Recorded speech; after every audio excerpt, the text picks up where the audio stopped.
What's the worst species in the galaxy? Sentient species, I mean, that you've had to deal with. There's a lot of spacers in here today, and we've all met our fair share of aliens. Hey, there are half a dozen different species in this cafeteria right now, and a few more on this trading post. So in all the galaxy, which sentient species do you want to avoid above all others? Humans? That's the usual answer. They're dangerous, all right. Certainly wouldn't want to get into a fight with one of them. Kalu Kamsku? Pain in the hindquarters to communicate with, and if you do get through to them, their answer is likely to be, "We're doing this whether you like it or not. Get out of our way." Then there are the Grisk, the Upau Rokvau, and the Ashoa, the extremophile species. It's hard to find common ground with people who breathe methane or require an ambient temperature above the boiling point of water. Well, as a starship captain, I've seen a lot, but it's a big galaxy out there, so take this with a grain of salt. But based on my personal experience and what I've heard in several decades working the deep space routes, I'd say the absolute worst species in the galaxy, the ones you really don't want to come across, are the Stat-Stan. You weren't expecting that, were you? The Stat-Stan aren't known for being particularly dangerous. They have the same environmental requirements as the majority of sentient species, and they negotiate and trade with the rest of the galaxy without too much trouble. In the grand scheme of things, they fit in fairly well to the pan-galactic community of star-faring species. Well, all that's true, but let me tell you, there's no one, anywhere in the known universe, who is so relentlessly untrustworthy. Less common sense than a fledgling, too, but it's the total lack of scruples that gets you. Yeah, laugh all you want. I know they're not very intimidating. Certainly not compared to humans or even most other sentient species in the galaxy. 1.5 meters tall at most, no natural weaponry or armor, just insulating fur and a pair of short tusks they usually file down anyway. They spend most of their time hanging upside down by their tails. Not aggressive either, not the type to start a fight. But that doesn't mean they can't get you killed. I have a nest-kin who served on a freighter who told me this story, that he got from a cook on a scout ship, who got it from a trading post on Tamiarai. And for years I didn't believe it, until I met someone from the crew it happened to, in a cafeteria not too different from the one we're in now, on the trading post orbiting Eos. You know how it is, you get a couple of deep spacers together and sooner or later someone asks, "What's the craziest thing you've seen out there?" Well, someone asked, and this guy starts going on and on about this one time his ship answered a distress call from some Statstan. An EMEA ship, by the way. This guy was as EMEA as I am, and I still didn't believe him. Thought he'd been letting his fruit punch ferment a little too long, if you know what I mean. I'd already heard the story so many times, I thought it was just an urban legend he was trying to pass off as his own. But when I told him as much, he didn't get offended. He gave me a look that said, "Yeah, no one ever believes me." I almost left, but something about that look. So I told him, "Prove it if you can." Well, he took me back to his ship and he showed me the logs. That shut me up right enough. It had all of it, vid footage, log entries, even the IDs of the crewmen involved. Although for privacy's sake, I'll name no names. So I swear on my mother's beak, what I'm about to tell you is a true story. It started with a distress call. They were a transport ship. The Light Feather, it's a common enough name, no harm in telling you that, on a mission to bring a couple of million tons of seed stock and dried fruit to the research cities on Miayan 4. 3 months into a 4-month journey, and they were well beyond the high-traffic shipping routes, and it had been more than a week since they'd even picked up another ship on long-range scans. Then something came in over the comms. A call for help. Well, not even that, just a code from the UCS book. Universal Communication Standards for you non-spacers listening. Signaling a ship in distress and in need of assistance, plus their coordinates. Regulations said they had to render aid to any ship in trouble if possible. So the Light Feather changed course to investigate. The captain was an old spacer. He'd spent years at a time in the deep black, so he'd never have left a ship stranded even without regulations. But when they got into sensor range and they saw who had sent the distress call, he almost turned the ship around. Because he was an old spacer, he knew trouble when he saw it. The signal had come from a Statstan City ship. The Statstan are more social than most species, among their own kind, that is, and they don't like to leave their homeworld without a large number of other Statstan around them. And I mean a large number. Their smallest ships hold several thousand, and the city ships run up to several million. This one was on the smaller side, a little under 5 kilometers long, probably a long-range exploration vessel. So its crew was only around 100,000. The crew of the Light Feather numbered a whole 23, all of them Amia mind, so worth 2 or 3 of any other species. Joke, joke, no need to get your feathers ruffled, or whatever it is your species ruffles. But still, not much help to a ship of that size, and they didn't know what the Statston thought they were going to be able to do for them. The Statston hailed them as soon as they were within range. It was clear that they were desperate.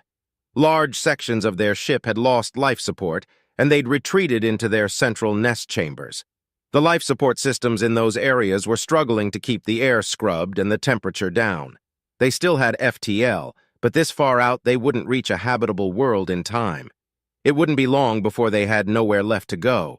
They wanted to abandon ship, all 100,000 of them. They'd given up trying to fix their system, so they'd decided their only option was to hitch a ride with someone else. The Light Feather was a large freighter, 1.5 kilometers long, so technically, it had the space to take them, if it dumped its cargo. But it would have been cramped as hell, and jury-rigging life support to accommodate an extra 100,000 life forms wasn't likely to end any better than leaving the Statston where they were. So the captain decided he had to turn them down. But because regulations and his conscience said he had to give them any help he could, he offered to send his engineers over to take a look at their systems, see if there were any repairs they could make, or any spare parts on the Light Feather that might be useful. The thing about the Statston is, they don't have a conscience. I mean that in the most literal sense. They're biologically amoral. It isn't normally an issue because normally outsiders deal with them only in a limited set of circumstances for which there are prearranged rules. The Statston understand rules. They like rules, and they'll follow them to the letter. If you want to trade with them, or negotiate with them, or just pay them a visit, then so long as you agree a framework for your meeting beforehand, you should be fine. But if there was no rule against it, and the Statston thought they might gain some advantage by it, then they would happily kill you and not spare it a second thought. They're not an aggressive species, mind. Far from it, their instinctive response to stress is to climb up somewhere high and curl into a ball. So there's little danger of them attacking you. But you'd want to think very carefully before going aboard their ship and putting yourself in their hands. Of course, both the Amia and the Statston are ancient spacefaring species, and a protocol for answering distress signals had been negotiated long ago. The captain of the Light Feather took a moment to familiarize himself with the procedures, but it seemed like it covered everything he could think of. Even so, before he left the ship, he gave clear instructions to the crew who were staying. If they lost contact with the rescue party, they weren't to send more people over to find out what happened. They were to send out their own distress call right away. 12 Amia went over to the stricken city ship, the captain, the safety officer, the medic, plus the 9 engineers to see what they could do for the life support systems. The first mate and cargo specialists stayed behind along with 3 of the engineers. If anything did happen, the captain wanted to make sure the Light Feather could get home again. Statston ships aren't complicated. 2-kilometer diameter habitation sphere at the front, connected by a thin spine to the main reactor and the engines at the back. The captain decided to dock the shuttle at an airlock halfway along the spine. The city ship's shuttle bay was functional, but rather than make space on their ships for hangars, the Statston dismantle their shuttles after use and store the components separately. They're a technologically sophisticated species, and their auto factories can assemble and disassemble small craft almost as quickly as they could move a shuttle from hangar to launch bay, provided the components are available. It's efficient, and it means they can customize shuttles for the specific circumstances. The captain didn't know how familiar they were with Amia tech, and he didn't want to take the chance that they wouldn't be able to put his shuttle back together. And he wanted to know there was a shuttle there waiting for him the moment he decided to leave. A delegation of Statston met them at the airlock. About 50 of them, because in a group any smaller than that, they'd start having panic attacks. Have you ever seen a Statston in person? You'd never see them in a place like this. They like to stay with their own kind. Don't often see them fraternizing with other species. I've met a couple over the years. They're shorter than Amia, And they only have 3 limbs compared to our 12. Yes, 12, not 6. Aliens describe us as having 1 pair of arms, wings, and legs each, but our secondary wings count as separate limbs. The Statston are tripodal, so on the ground they amble along using their 2 long forelimbs and a pad at the base of their tail. But they're an arboreal species, so they're more comfortable climbing, where they can use their long prehensile tail. 4 eyes, 2 forward-facing and 2 on each side of their head. All in all, not too unusual by the standards of the whole galaxy. Their diet on their homeworld is exclusively nutrient-rich sap from the trees they live in. Triangular mouth with 2 tusks to strip away bark. Most Statston who live in space file these down for convenience. They have a really long tongue for rooting for sap, which limits the sounds they can make, but their language is still mostly vocalizations, with a few gestures. Not intimidating. Not even particularly alien-looking, in a galaxy that includes species like the Upau Rokvau. All in all, you'd be forgiven for thinking they couldn't be a danger even if they wanted to be. But don't trust them. It'll come back to bite you, and with sharp teeth. Life support in the spine was out too, so everyone was wearing spacesuits. Amia suits are red for visibility, while the Statston were in mottled green and brown, same colors as their fur. Since the captain had dealt with the Statston before he was expecting them to be in a large group. What he wasn't expecting was that they'd all be armed. Well, armed? They were holding arc welders, laser cutters, industrial solder machines, and gas sprayers. But that was just engineering equipment, right? All perfectly normal tools for a maintenance team expecting to do some heavy-duty repairs. But they were holding them. The captain decided he was just being paranoid. Whatever else they might be, the Statston weren't violent. Whatever had happened to their ship, it had screwed up their system so thoroughly they didn't even have lighting. Which, by the way, was the first topic of discussion. What exactly had happened to their ship? After all, it was 5 kilometers long. It should take a hell of a lot of punishment to knock out life support like this. But there was not sign of external damage. Unexpected malfunction of the environmental controls was all they would say. The engine section, the spine, and the outer layers of the primary hull had all been rendered uninhabitable. Only the inner core of the sphere, the large chambers where the Statston put their nests and nurseries, were still occupied. But with over 100,000 individuals crammed in there, the oxygen was dropping fast and the heat was rising. The captain pressed for details, of course, but they just kept saying, unexpected malfunction of the environmental controls. The 4th time they repeated the exact same words, the captain checked his translation software to see if it was glitching, but no, they just wouldn't give any more information. He tried to press them, but no one was talking, and trying to work out who was in charge was pointless. The Statston don't have leaders. They do their decision-making by mutual agreement. I heard a theory from a xenopsychologist once that this is the reason they often seem to have no common sense. They evolved to live in much smaller groups, but their social instinct is so strong that when they developed the technology to support larger populations, it drove them to build larger and larger communities, well past what they were psychologically prepared to deal with. In their native habitat, every so often a Statston would have to make an individual decision.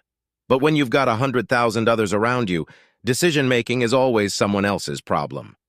The Statston seemed to have decided to take the rescue team to the nearest control node for the life support systems, which was in the habitat sphere. Fortunately, there was enough power in the spine that they could run the transport pods. The reactors were still online and primary systems were functioning. It was only the life support that was out. Which was weird because normally life support is designed to be the last thing to fail. The transport pod took them to the right level, but then there was about 200 meters of corridor to the node. 200 meters with no cover in the dark. If you're not a Mia, you won't understand this, but we hate spending long periods in spacesuits. Can't use our wings, it's like a straitjacket. You learn to deal with it, of course, if you're in the deep space industry. But not being able to fly for cover, well, the rescue team was already nervous, and that didn't make it any better. And what made the captain even more nervous was that the Statston escorting them seemed to be nervous too.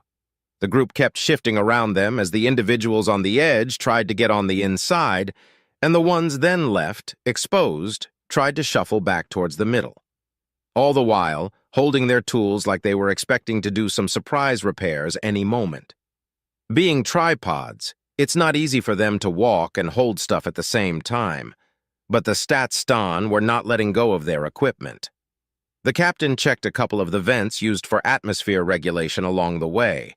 They weren't working, obviously, but there was no sign why, like ash from an out-of-control fire. Then they came across a robot, looming in the darkness, wide enough that it almost filled the corridor, and the corridor was big enough to accommodate large groups of Stat-Stan passing through. It was obviously junk now, bits and pieces of it all over the place. The captain asked about it, but all the escorts would say was that it was a repair drone that had malfunctioned. They got to the life support node without any trouble, though, which was a relief. You know what the Stat-Stan said then? They said, "Look at the node and see repairs to life support are not possible. Evacuation is necessary." They hadn't ever intended to fix anything, just prove to the crew of the Light Feather that their ship was beyond repair and they needed a ride. The captain, of course, wasn't having any of that. He told his engineers to do everything they could think of to bring the damaged node back online. Meanwhile, they waited, in the dark, airless corridor. And while they were waiting for the Light Feather's engineers to assess the damage, the captain noticed that one of the Stat-Stan was holding a scanner. Well, he'd noticed it already, but he'd thought it was just to plot the safest route to the node, avoiding any sections with high radiation or busted plasma conduits or something dangerous like that. So why was he still holding it? And why was he still paying extremely close attention to it? The corridor must not have been in total vacuum because the captain's suit picked up the sound from the scanner. Faint, but unmistakable. Definitely some kind of alert. The change in the Stat-Stan was immediate. They started to bunch together even tighter, crowding round the node so that the engineers working there had to start physically shoving them away. More than a couple of the Stat-Stan were trying to climb up onto the ceiling, but although there were handholds there, as there are on every surface on a Stat-Stan ship, it didn't accomplish much. The corridor wasn't very high, so when they hung down by their tails, their faces were level with head height for an Amia, and we're not exactly tall ourselves, around 1.70 m usually. The captain could pick up their radio emissions, but they were on a scrambled channel, so he couldn't tell what they were saying to each other. They were definitely talking about something, though. He asked, but all they said was, "Hazard detected." Another dozen escorts climbed onto the ceiling. The captain was about to tell the engineers to pack up their gear because it was definitely time to get the hell out of there. But before he could give the order, one of the engineers reported back. The damage was deliberate. Not the result of an overload or a malfunctioning control system. The only way it could have been done was if someone was trying to take out life support. It was sabotage. Ping. Yeah, the scanner was still making noises, and it was only speeding up.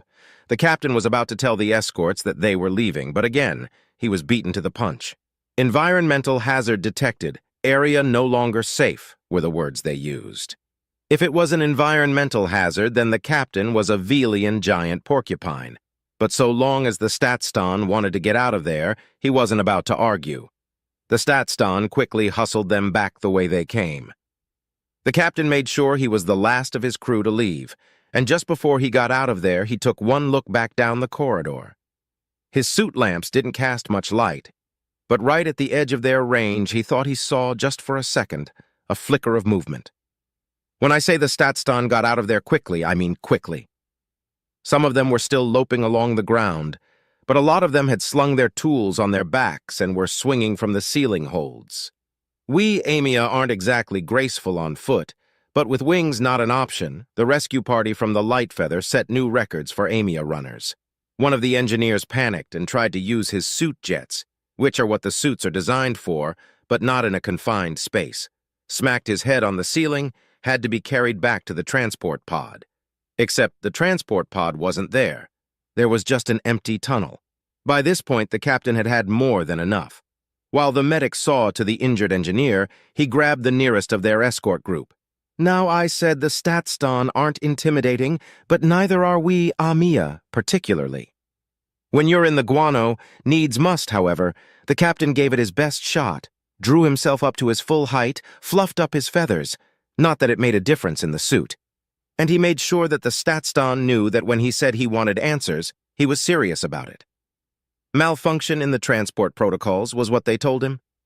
Well, you can bet that didn't go down well. The captain was not fresh out of the egg, and he knew there was more going on here than the furry little liars were letting on. So he threatened to tell the Lightfeather to leave, abandon both the rescue party and the Statston, unless they started giving him the truth. And he made sure they knew that if his comms were cut, the Lightfeather would leave anyway. You know what their answer to that was? The treaties between the AMIA and the Statston oblige you to render aid to a ship in distress, because that's how they think. Rules say the AMIA have to help, so they have to help. Never mind that any sentient with the slightest trace of self-preservation instinct would be running for the nearest airlock at this point, treaty or no treaty. Never mind that the Statston have been lying their fuzzy behinds off all this time. If that's what's in the manual, then that's what you do. They couldn't grasp the idea that anyone would say, "The hell with the rules," no matter what the circumstances. Well, the captain had a comeback for that. The treaty says the AMIA have to render aid where possible. And by withholding information, the Statston had made it impossible for the captain to assess the situation accurately and decide the best course of action. As captain, his first duty was to the safety of his ship. Until they told him what the hell was going on, he wasn't going to risk putting the Lightfeather in danger. He could see they were debating amongst themselves, even though he didn't have access to their private channels to know what they were saying. Then he saw the amount of EM signals his suit was picking up, and he realized that it wasn't just the 50 individuals in the corridor with him, it was the entire ship. All the 100,000 Statston aboard were arguing over what to do next.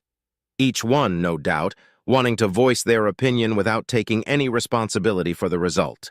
Just throwing out ideas and letting the most popular percolate to the top of the gestalt, no matter if it made sense or not. Just so long as it stayed within the rules, it couldn't be wrong. No wonder they were in such a mess. Or as we AMIA put it, right above the guano pool with a broken wing. Did I say the captain was done with their shenanigans? He was well past done. He sent a quick private message to warn his crew that he was going offline for a few minutes. Then he jury-rigged his suit radio to flood all frequencies at once. That got their attention. The captain dialed up his speakers to maximum to cut through the thin atmosphere and prayed the Statston's audio receivers had translation software. The Statston were just about having a panic attack now they were cut off from all their friends, so they actually seemed relieved to hear him speak. The first thing he told them was to stop asking the whole ship for advice, because those Statston in the Habitat Corps were not the ones who were going to die if things out here took a nosedive. The second thing he told them was it was time to tell the truth, starting with what happened to the transport pod and working backwards. There was still some chatter between the 50 Statston in the corridor with them, but it seemed like without the rest of their city ship trying to butt in on the conversation, they were more rational, because they answered, "Transport pod was withdrawn to maintain quarantine." Yeah, that's right, quarantine. As you can imagine, the captain's gizzard just about dropped out of his boots when he heard that. And the natural follow-up question was, quarantine of what?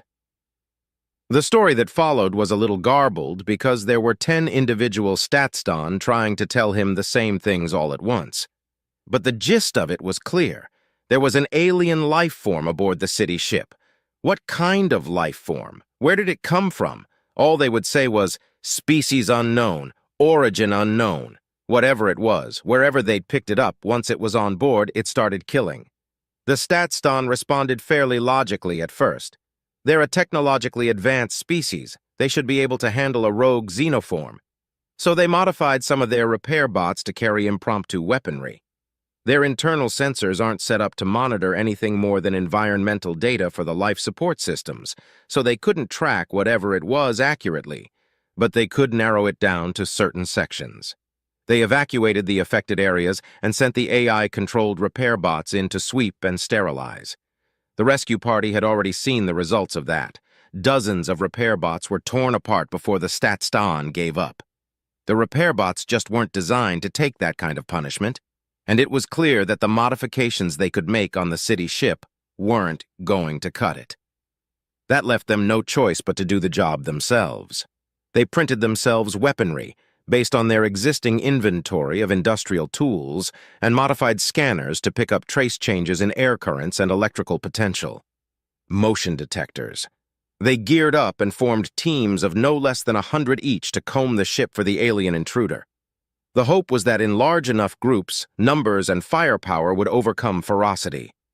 The alien had torn them apart, literally. It was large enough and strong enough to rip a Statston's arms off, and it was fast, too. It always seemed to appear out of nowhere, and it was gone just as quickly. The other Statston would pick up the panicked chatter from the group under attack, but by the time help arrived, all that was left was body parts and burn marks on the walls from weapons that hit nothing. Usually a few Statstan got away. They knew how to run and hide on their own ship at least. But they were never in a condition to give any useful information afterwards. At this point, the Statston had started to panic. They withdrew the search teams and evacuated everyone to the inner core. Then, they did the only thing they could think of to do: go back to the rule book.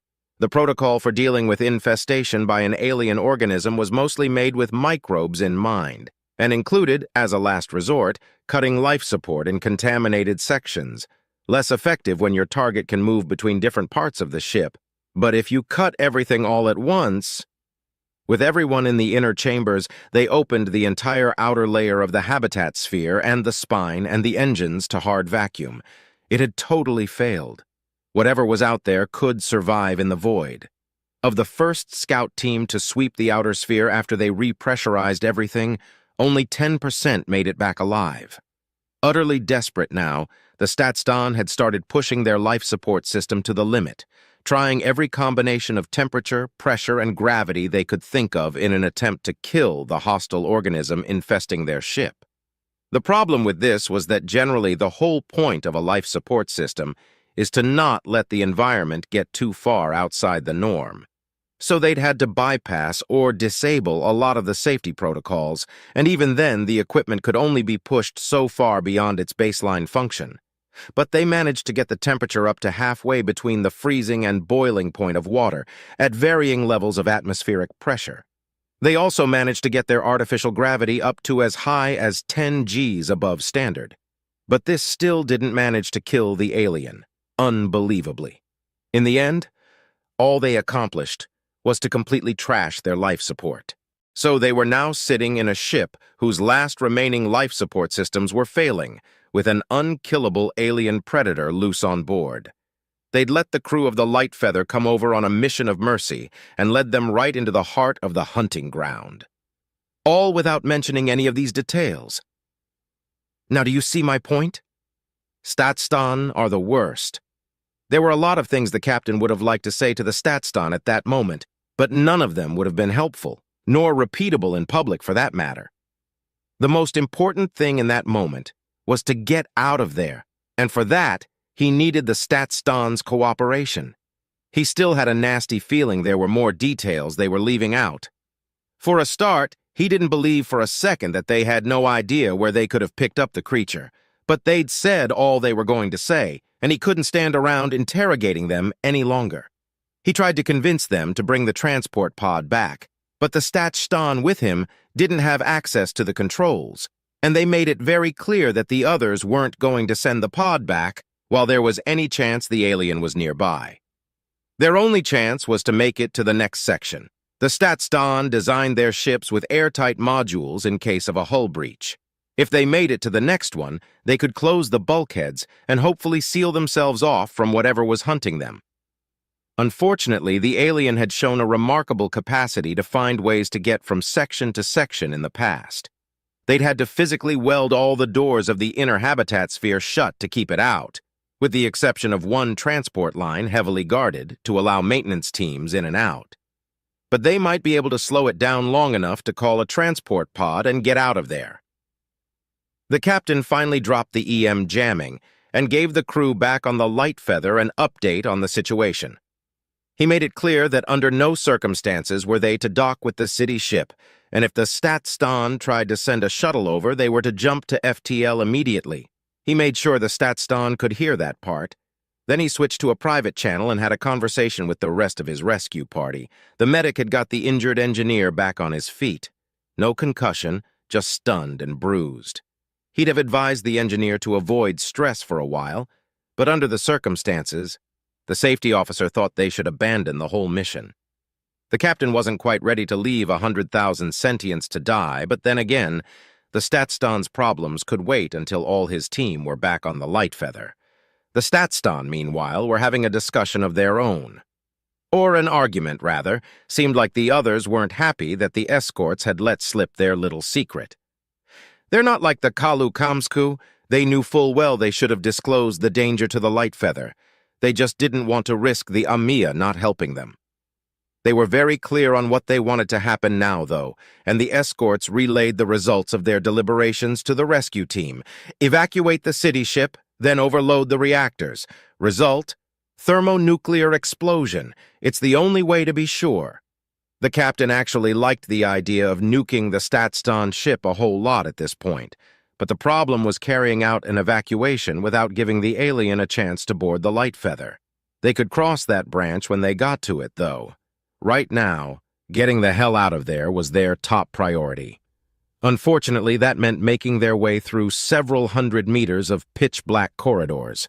The only idea the captain liked the sound of less was staying right where they were. The motion detector hadn't made any noise for a while. Maybe the alien had decided that with 12 Amiya among the 50 Statstan, the odds were against it. Or maybe it just wasn't moving. The captain cast one last look down the corridor, but his suit lights didn't show much. If there was something out there, waiting, well, either way, it didn't make a difference. They were putting as much distance between themselves and this section as possible. They took a left and followed the monorail for the transport pods a little way before it disappeared into a tunnel. The escorts advised against following it. Once you were in the tunnel, there was no way out until you got to the other end. So they took another left, which led them through a corridor where the artificial gravity was malfunctioning. The Amiya, of course, were fairly comfortable with weightlessness, but the Statstan did not take well to bobbing about and would only proceed clinging to the walls and ceiling. This slowed them down a lot. Ping! The captain tensed up. What he wouldn't have given for something thick and heavy to hide under at that moment. But he had a duty to his crew, and hiding wasn't going to do them any good here anyway. They had to make it to the next section and seal the bulkheads. Ping!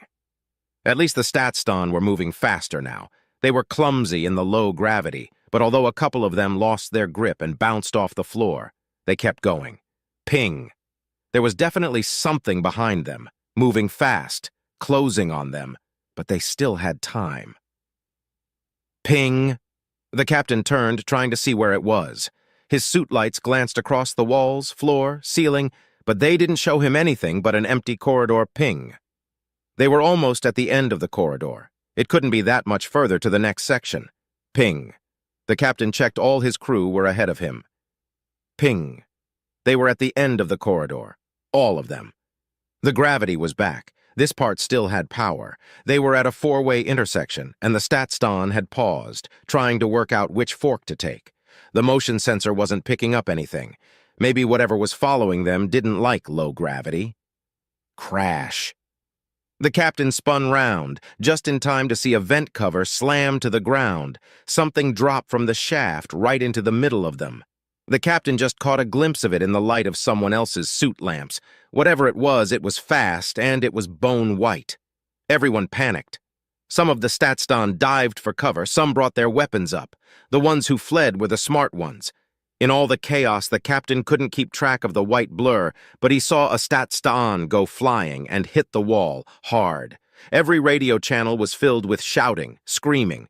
It was just as well atmospheric pressure was low, muffling the sound of 50 Statstan shrieking in alarm. Several of the Amiya tried to activate their suit jets on instinct. One or two got clear, but the captain saw a couple of his crew smack into the ceiling or bounce off the walls. The safety officer kept his cool, like he'd been trained to, and retreated back into 0G section, where an Amiya would have an advantage. The medic managed not to panic as well, and made for an engineer who'd been knocked down. The creature grabbed him, Through the mess of flailing Statston and Amia, the captain just managed to catch a glimpse of a red suit being dragged into a ventilation shaft. Then it was over. The whole encounter had lasted less than 30 seconds. Slowly, the panic died down, at least enough for the captain to check that the rest of his team were all right. Everyone accounted for, except for the medic, of course, and with nothing worse than a bruise or two. The Statston weren't so lucky. 3 of them were dead. 2 from blunt force trauma, and 1 from having its arm pulled clean out of its socket. There was no use mourning them now, however. The creature could be back at any moment. The captain hesitated, but he still had 10 members of his crew he needed to get to safety. The medic would understand.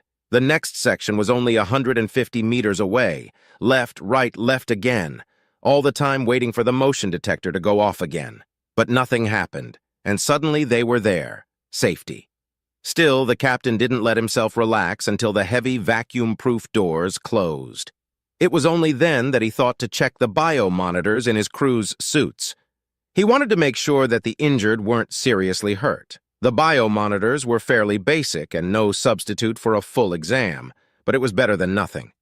Fortunately, their vital signs were all within normal tolerances. They'd been knocked about a bit, but they'd be fine.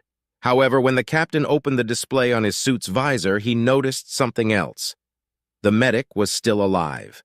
He ran a diagnostic, making sure that he was still looking at current data and it wasn't on some sort of time delay. Nope. This was the current telemetry. The medic was definitely still alive. His vital signs were still strong, too. The captain then brought up a map.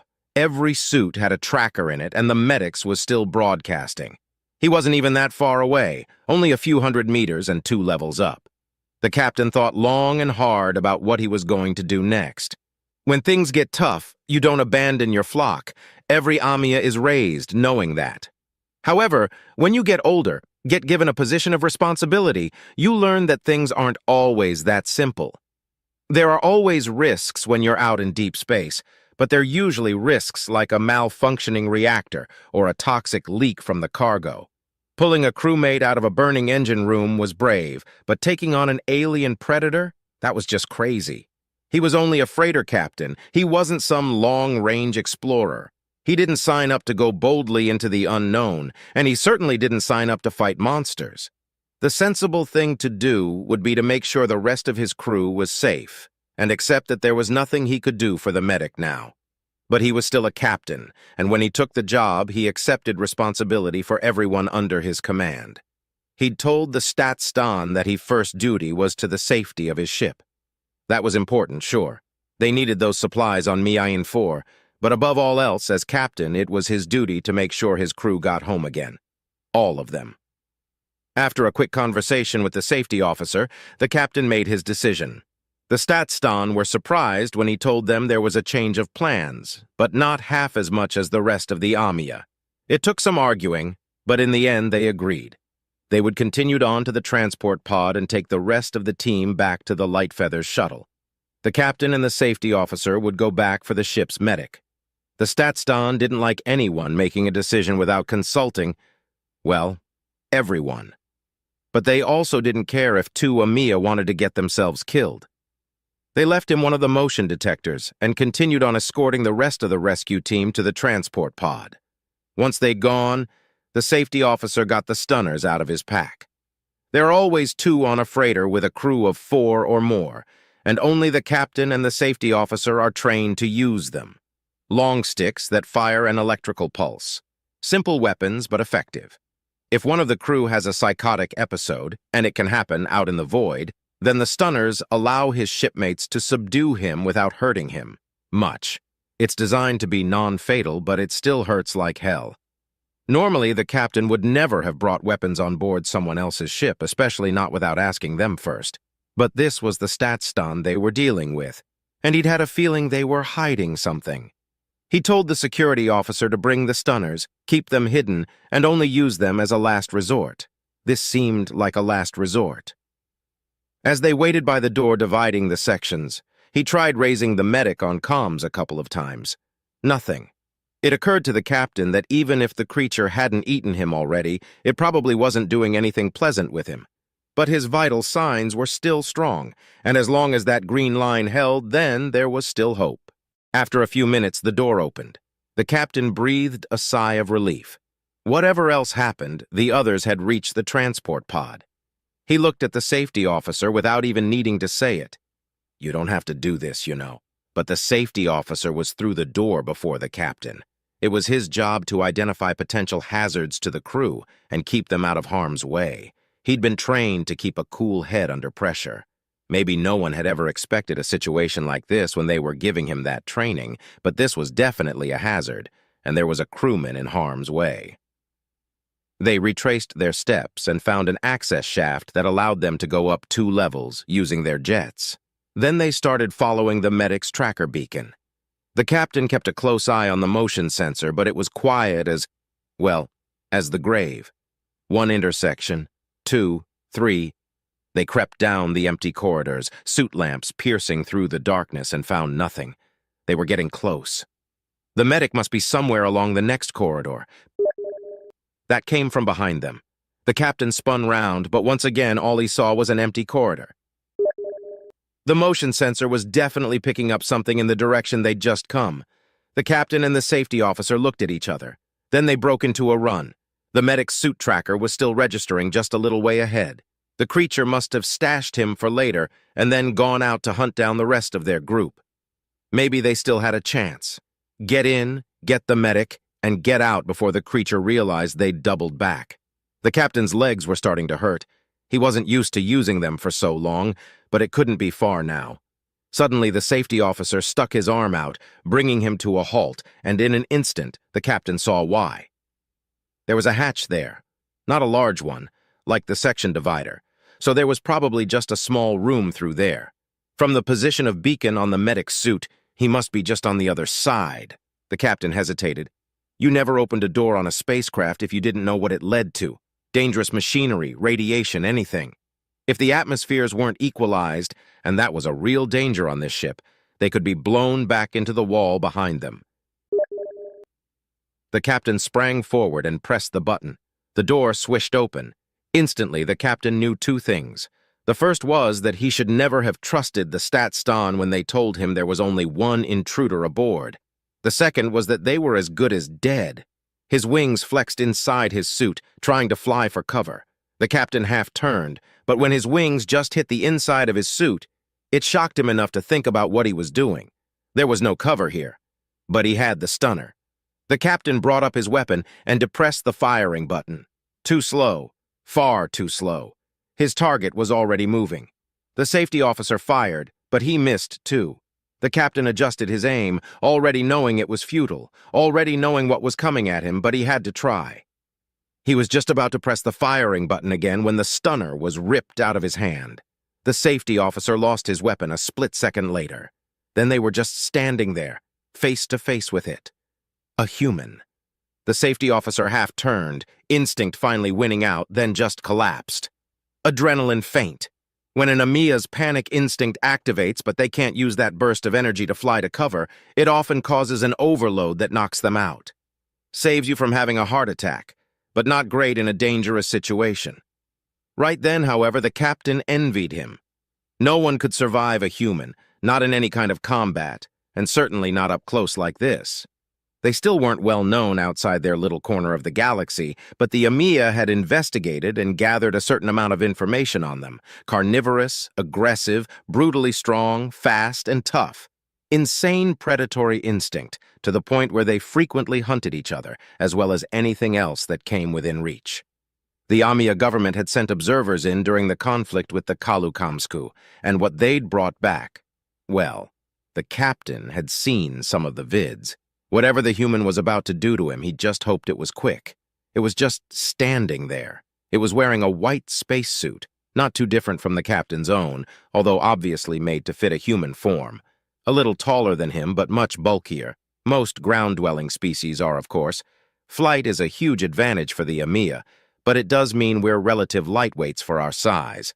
The captain was fairly confident that if it wanted to, the human could rip his limbs off one by one, then fold him in half for good measure. But it was just standing there. The captain became aware of a presence behind him. Something picked him up and the safety officer and shoved them both into the room. Then the door closed, with a hiss of finality. 2 humans. Now he was in an enclosed space with 2 humans. He caught a flash of movement at the corner of his vision, and a 3rd human came into view. All 3 were wearing bone-white spacesuits that, to an Amia, looked disturbingly skeletal. They were all just standing there. This was what he got for trusting the Statstan. The captain realized there was only one thing left for him to do now. He opened his comm system to tell the light feather to pick up the rest of the crew, then get as far away from here as possible. Then he noticed that there was an alert on his comm system. It was picking up a signal on a new frequency. Almost on reflex, the captain selected it. An audio transmission, or at least that was what it looked like. He opened it. "Hello? Hello? Can you hear me? Can your translation matrix process this?" Yeah, that's right, they were trying to talk to him. You can imagine how shocked the captain was. Could have knocked him down with a feather, as we Amia say. The only sentient predator species in the galaxy, and instead of trying to eat him, they were trying to talk to him. Which was when it dawned on him, they're sentient. They may be carnivorous, but they're sentient. Maybe, just maybe, there was a chance for him to talk his way out of this. So he replied, "Yes, I can understand you." He wanted to add, "Please don't eat me." But he didn't fully trust his translation program to deal with human language, and even with perfect translation, there's still the chance of cultural misunderstandings. So he decided to stay away from the whole topic of killing him and keep everything simple. He started by asking, "What do you want?" The answer surprised him almost as much as the fact that he was still alive. He followed up with another question, and another, and slowly he started to get an idea of what was really going on here. It had all started a few weeks earlier. A human cargo ship called the Idaho had been on a mission out to Upau-Rokvau territory. Just an ordinary trade run, except not ordinary for humans because that's a hell of a long way for them.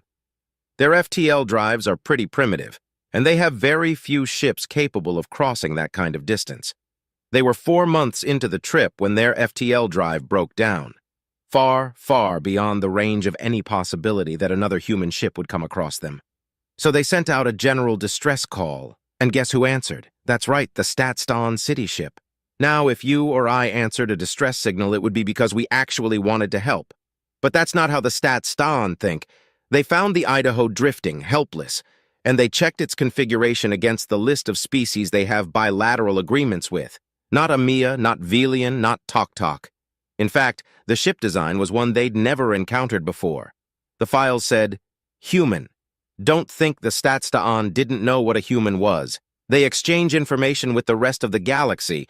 Their databases contain as much information on all the various spacefaring species as anyone, even the obscure ones. But they'd never encountered humans directly before, which meant they didn't have any treaties with them, which meant they had no obligation to help.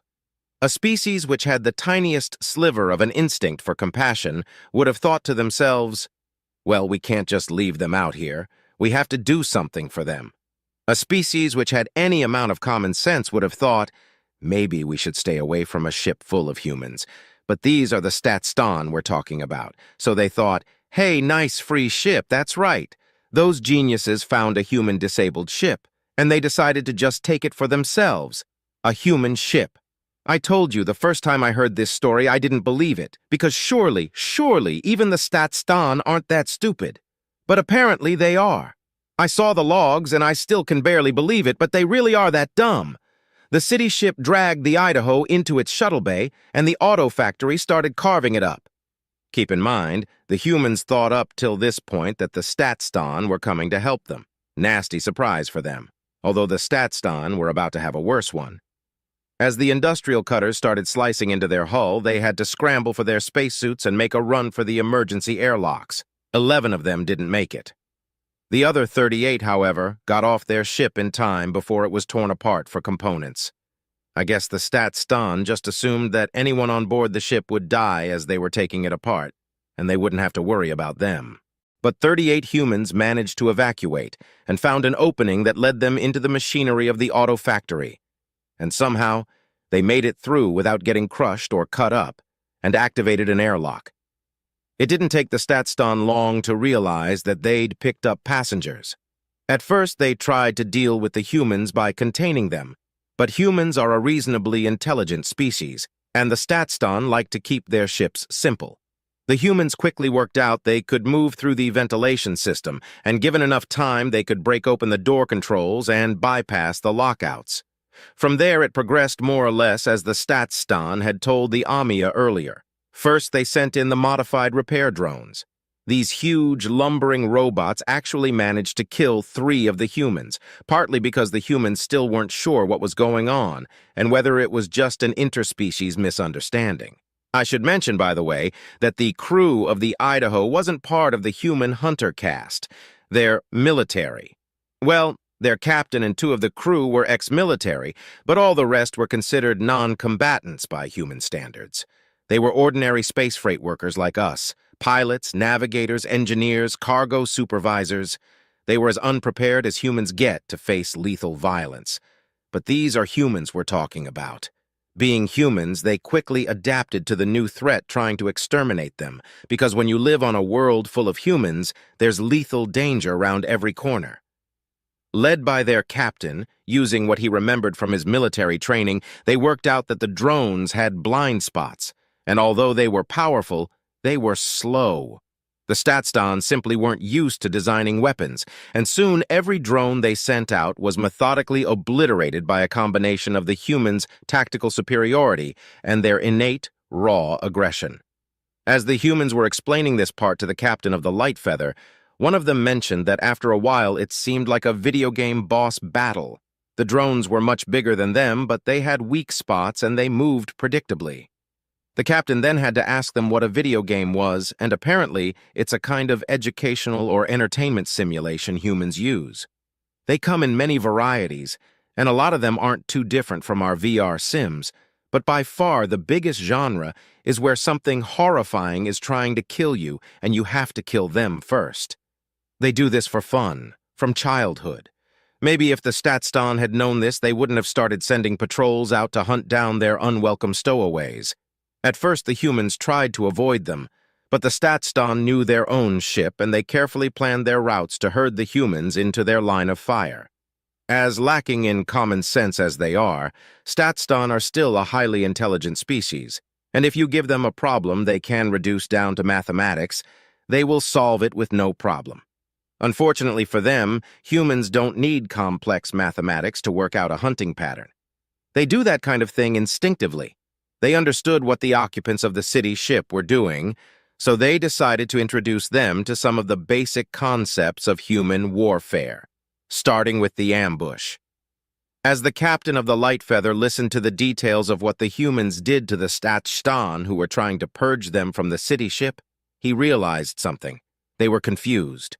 Not confused over why the Statston were trying to kill them, like a sane person would be. All their media, from the moment a human first realized there might be other life among the stars, had been preparing them for that. Before first contact, they assumed that alien species would be hostile predators, and because first contact was with the Kalukamsku, it persisted for a while after that as well. No, they were confused over why massacring the Statston had been so easy. It wasn't that the Statston were slow, not like the Kalukamsku. The Statston had reaction times almost as fast as a human, and they could move remarkably quickly when they had a handhold overhead to swing from. But when the humans ambushed them, they were useless, even when they heavily outnumbered their targets. Many would drop their weapons and flee, and the ones that tried to stay and fight were terrible at it.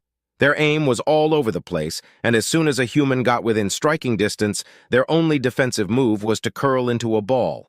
The humans had been expecting that the aliens who destroyed their ship, the aliens who had been relentlessly hunting them down, would be some kind of aggressive super predator.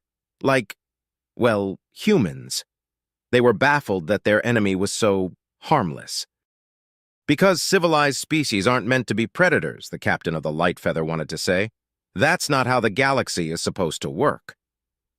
Until humans were discovered, most scientists thought that being an apex predator was antithetical to the social structures necessary for the development of intelligence.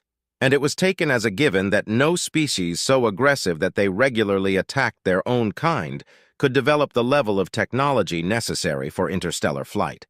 That was in the captain's personal log, by the way. He felt the need to note it down later, what he'd been thinking in that moment. And I'll throw in an observation of my own. Most species are bad at intuiting the path of projectiles. Relatively speaking, throwing things is not an important skill in most evolutionary lineages. But humans have been making projectile weapons since before they even were humans. Their distant ancestors were tying sharp rocks to long poles hundreds of thousands of years earlier. It was practically the first bit of technology they developed. And there was a huge selective pressure to be good at throwing a weapon to kill something at a distance, whether it was a prey animal or another human. So by human standards, every other species has terrible aim, along with being terrible at everything else related to violence. Think about that if you're ever tempted to relax around humans just because you're armed. Anyway, what the captain actually told the humans was that the Statston had probably assessed their threat level based on the technological sophistication of their vessel. Judging it inferior, they assumed the humans wouldn't be much of a danger. They had no doubt re-evaluated that position by now. After the patrols had failed miserably, the Statston finally resorted to their really badly thought-up abuse of the environmental controls. If the humans hadn't had their spacesuits, this might actually have worked, but as it was, all it did was make them uncomfortable. 5 times their standard gravity is survivable for them, apparently. The Statston managed to drive some sections up as high as 10 Gs before they shorted out. Still didn't kill them, even when the Statston made the atmosphere denser and turned the temperature up, to the point where it overwhelmed their suit's insulation. It was still within survivable limits. The gravity I can actually understand, given human bone density and musculature, but it turns out they also have remarkable capacity to withstand temperature extremes. Another adaptation for hunting, shedding excess heat faster than their prey. If stabbing, shooting, or clubbing their target didn't work, they could literally exhaust their prey to death. I know I've said this already, but seriously, how stupid do you have to be to pick a fight with a species like that? So the humans had had an unpleasant stay with the Statston, but they were hanging in there. 34 of them were still alive.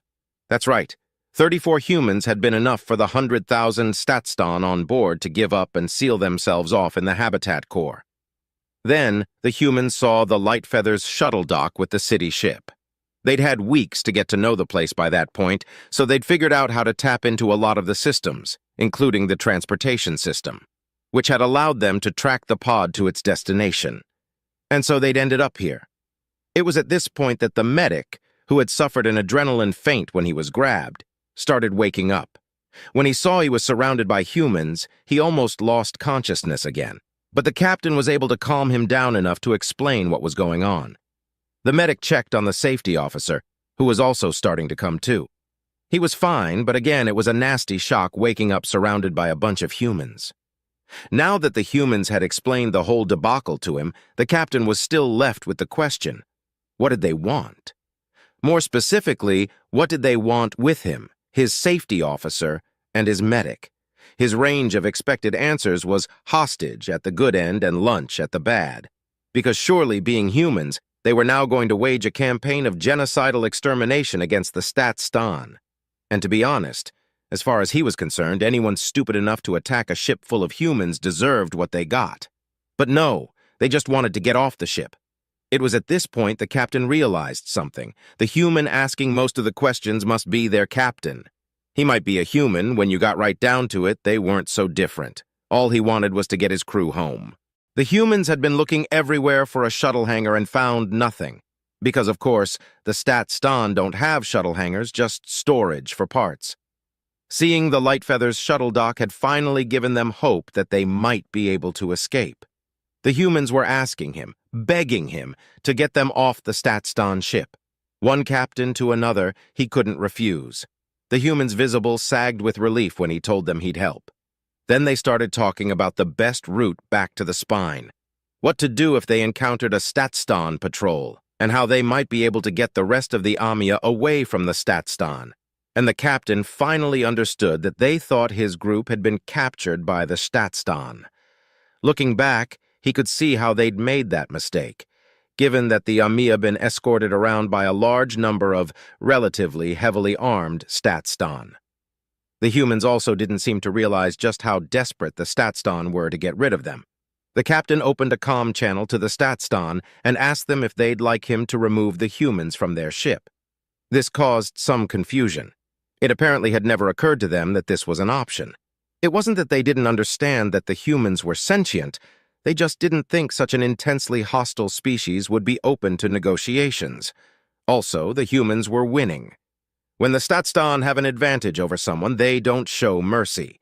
They don't even understand the concept of mercy. The humans could have continued until all the Statstan were dead, and the city ship was theirs, and from the Statstan point of view, that seemed like the most logical thing to do.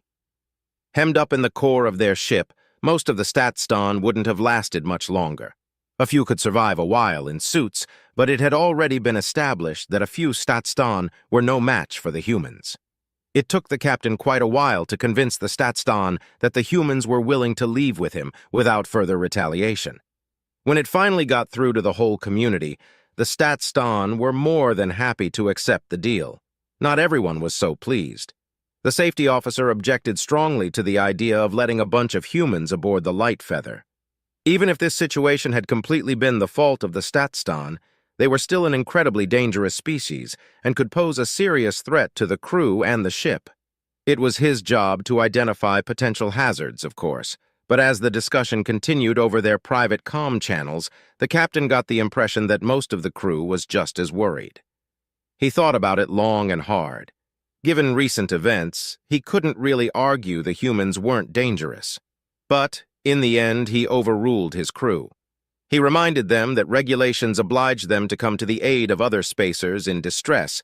Just because the humans weren't who they originally thought they were here to help didn't mean that didn't still apply. The crew of the Light Feather weren't happy about it, but they just had to live with it. Because for the captain, this was about more than regulations.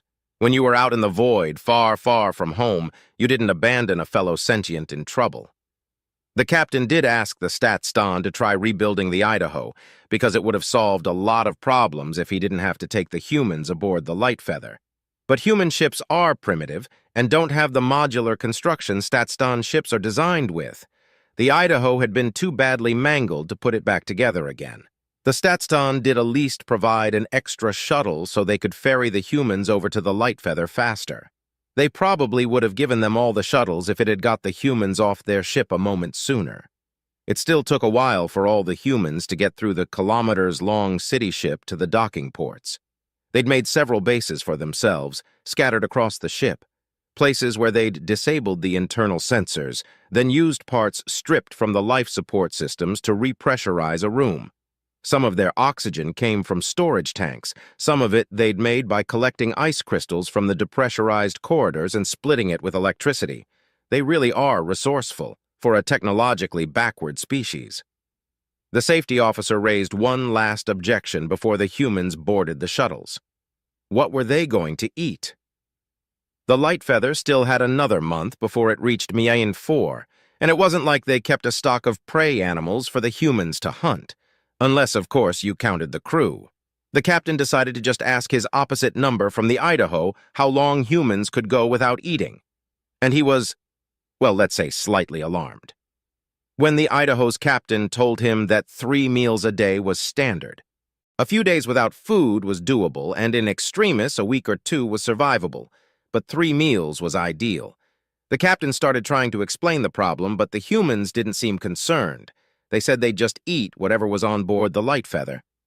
The captain tried to make them understand that Amia aren't carnivores, and the only available food was fruit. The humans shrugged and told him that would be fine.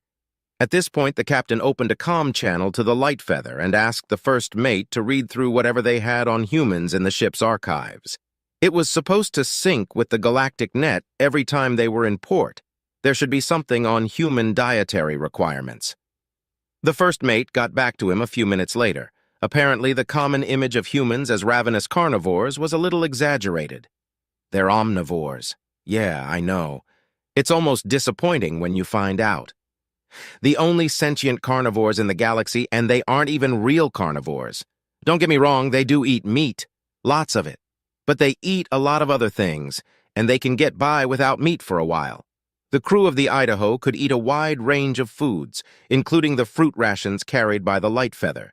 It turned out the Amia had even recently started exporting native fruits from homeworld to the nearest human colonies. The captain admired the courage of the spacers who had the nerve to sign up for that trade route.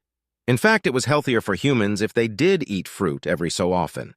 Their optimum diet was balanced between meat, fruit, vegetables, and grains, but for short periods they could survive on a much more limited selection. Once the humans were on board, the light feather stuck around a while to help the Statston repair their life support.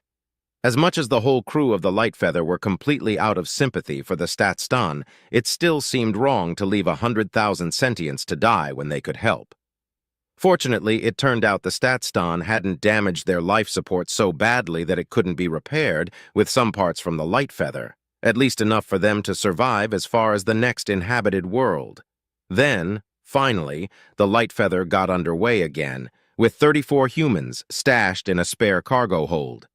At first, the light feather's crew kept their distance, and because the captain refused to lock the humans up, there were some tense moments when an Amia ran into a human in the corridor, but after a few days without a sudden dismemberment, everyone started to relax.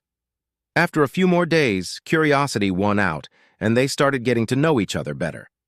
It turns out that humans are among the few species in the galaxy to have a sense of humor. Most species don't even understand what a joke is, let alone why it's funny to hang a human spacesuit right next to the chief engineer's nest cot while he's sleeping. Not only did they get it, they were willing to join in. A week in, and everyone was having so much fun that both captains had to have a joint meeting and tell their respective crews to settle down and be professional. By the time they got to Miain 4, the humans had gone from being terrifying monsters to unwelcome guests to lifelong friends.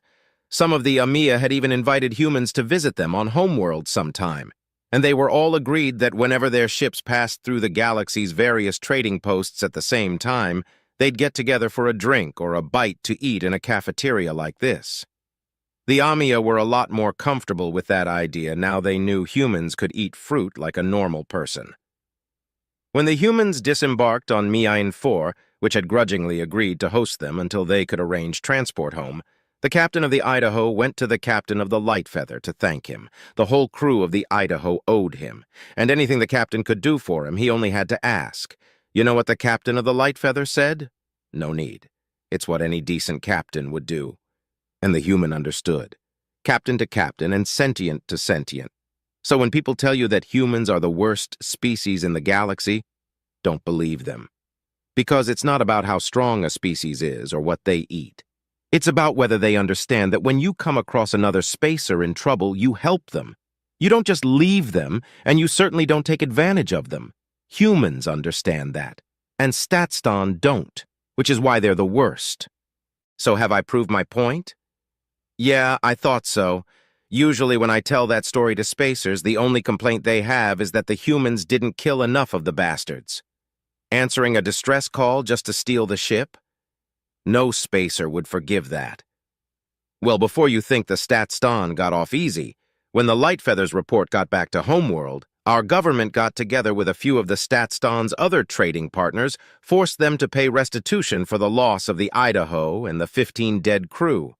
Also, well, think about all those weeks the humans spent on the Statston City ship, and ask yourselves, what did they eat? Yeah, I know some of you were having lunch. I warned you, we Amia have a sense of humor. The end.